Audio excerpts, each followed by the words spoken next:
From the isolated native people in the highlands of Tibet to the mysterious islands where only a few people dare to live on, here are 11 most isolated communities. But first, thanks Constantine for leaving us this comment. We're glad you enjoy watching the channel and like our videos. Leave us your insight in the comment section below, and maybe we'll feature you in an upcoming video. Number 11. The Surma Community. An isolated community that doesn't always see the need for clothes, the Surma are located in southern Sudan near the border with Ethiopia.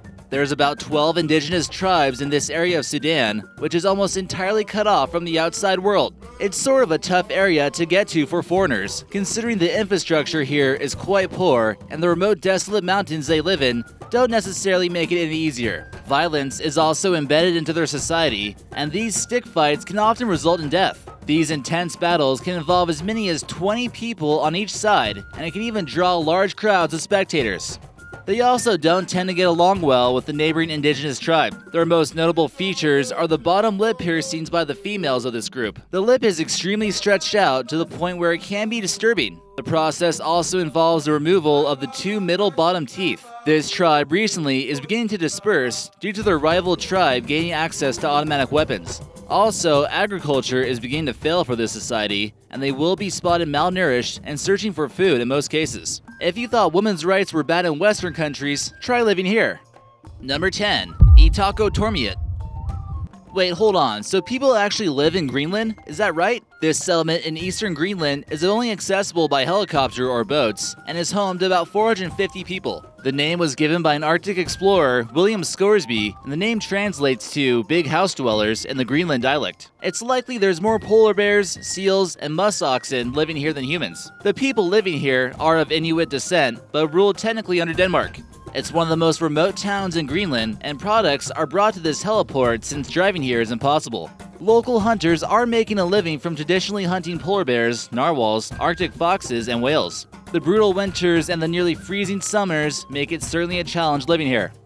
Number 9. The Supai Village. The Supai Village is possibly the most isolated community on the continental United States. It's only accessible by helicopter or 8-mile hike from the nearest road. That's certainly no easy task in the middle of the Arizona desert.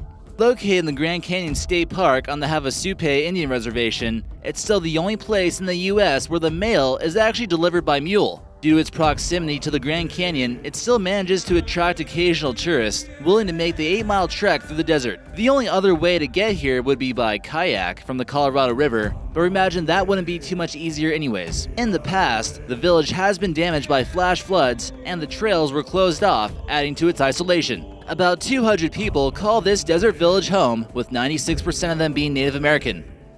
Number 8. Barrow, Alaska.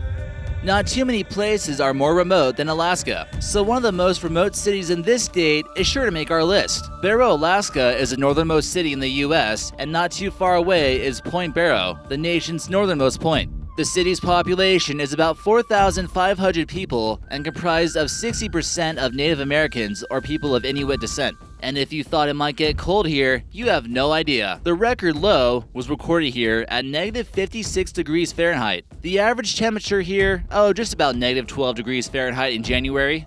And don't expect things to warm up too much during summer. The remote community, like many in Alaska, rely on importation from airplanes, which have been known to get caught up in storms. Ships must come here before the Arctic Ocean freezes over. It's completely isolated from the major Alaskan road system, and places like McDonald's, movie theaters, or malls just don't exist. But if you need those kind of things, there's 2 planes that leave here each day. However, the city is actually a big football town that's featured on a television show for the NFL Network. And this photo here depicts their high school blue turf football field. Imagine playing a game in the punishing weather right next to the Arctic Ocean. Number 7. The Faroe Islands. What do you think life would be like on some of the most remote islands of Europe? The Faroe Islands are located between Norway and Iceland, just south of Scotland. The estimated population of this self-governing archipelago is about 50,000. Solitary houses like you see in this photo are often constructed on this rugged land and sometimes are covered in grass. The Faroe Islands share many cultural differences from the rest of the world. Millennia ago, Irish hermit monks decided to originally inhabit this area, and then later on, it was settled by Vikings. People here are most likely outnumbered by sheep, and these people rely on a heavy diet of meat since growing crops here is difficult. Much controversy has been spread due to the hunting habits of these people. It's considered to be a 1,000-year-old tradition to force large numbers of pilot whales onto the shore where they meet their untimely end. The hunts often provide a large amount of food that is readily available and provides a sense of community. Number 6. Chang-Chang Tibet. Now we venture off to the Chinese-occupied territory of Tibet in Asia for our next most isolated community. The land surrounded by Chang-Chang is quite interesting in a sense, and it's surrounded by massive mountains and sporadic lakes, as you can tell from Google Earth. The climate here can be described as cold, unforgiving, and unpredictable. Summer might warm things up just a little bit, but the sunlight is often interrupted with loud, frightening thunderstorms. The people that call this mysterious land home are known as the Zhang people. They are quite nomadic and often rely on products such as domesticated yaks for food as well as clothing. At one point in time, there was an estimated 500,000 nomads wandering this large plain of land, but many actually began to settle into farms when the climate began to change. Such a simple people seem to become one with nature even though it's hard to live here. The land here isn't very vegetated despite there being large quantities of water. That's possibly because the large quantities of water are made up of salt water. But strangely enough, they still freeze. This isolated community does have something that a lot of people do want, surprisingly. They are known for herding what's known as the Pashima goat, which is famous for their extremely expensive high-quality cashmere. Doesn't it just look soft and cozy? It's so sought after that people have actually cloned this goat. Number 5. Most isolated capital. So what do you think the most isolated capital is on planet Earth? We'll give you a hint. It's also the coldest capital on Earth. Not Moscow, not Bern, not Ottawa. You guessed it, Ulaanbaatar, located in Mongolia. To the south lies a strange, dry, cold Gobi desert that receives little to no precipitation all year. To the north, you have Siberia. This city is regarded as the coldest capital on Earth and suffers from long, unbearable freezing winters. We sort of see it as being the most isolated capital as well, and this whole area of Central Asia is just extremely remote. We don't even think Genghis Khan could have handled the temperatures of this cold. Just walking on the street with any exposed skin can result in pain. Do you ever hear anyone saying, "Hey, I'm taking off work to go to Mongolia for a week"? No. You really would not forget to bring a jacket living here. It's also the largest city on the list with 1.3 million inhabitants, which is nearly half the country's population. We're still surprised that Mongolians got out of their huts and even built a capital. Due to its high elevation, proximity to Siberia, and lack of precipitation, it's definitely a rough place to live.